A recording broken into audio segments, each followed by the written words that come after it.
This is Mount Sumeru, which is the center of the universe, mythical center of the universe. And this is another concept that goes all the way from Japan down to Thailand and Java even. Right. Borobudur is Mount Sumeru. Right. And the concept of Mount Sumeru is that it's in rising levels of spirituality. And that there's a lower level that goes all the way down to hell.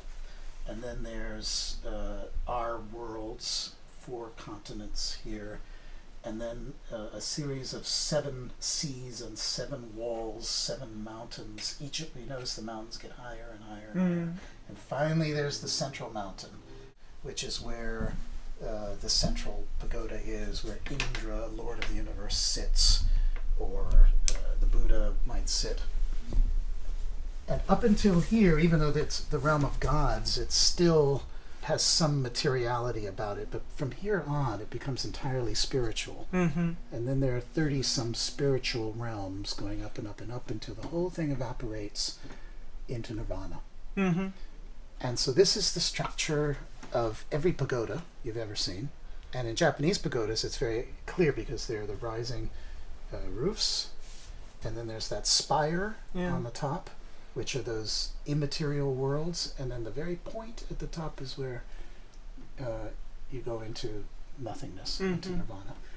And all of this relates to the Heart Sutra because it's about emptiness. Right. The whole point of the Heart Sutra is how do we down here fit into that emptiness up there. Right.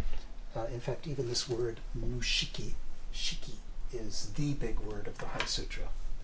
It says shiki soku zeku. That's what every Japanese knows that phrase. Shiki means color, but it also means the material world in general. All of this is shiki. Soku means, and therefore it is. Zet means is. Ku means emptiness. So the material world is emptiness, is the big insight. So my big project right now is I'm writing a book on the Heart Sutra. And this is a thing that's fascinated me for many decades. But it's a very, very short piece of writing that condenses supposedly all of Buddhist wisdom into about 200 characters. And you can recite the whole thing in a minute. Is the Heart Sutra. That's it. Oh, wow. That's the whole thing. This is amazing. Where'd you find this? Still, the Heart Sutra's everywhere. Well, you can buy teacups, neckties, tablecloths, whatever. It's on shopping bags. One of those things I would know nothing about unless you brought it to my attention. You've seen it, and it's completely everywhere. Yeah. And it's extremely popular. Tens of millions of people recite it daily. Yeah. From Japan down to Vietnam. Yeah. Not to mention Tibet and India. It's everywhere. Right. It's a huge thing, and yet it's really not known in the West. And because it's so condensed and so intense, character by character, there's this world of meaning in there. Right. And so that's what I'm trying to capture.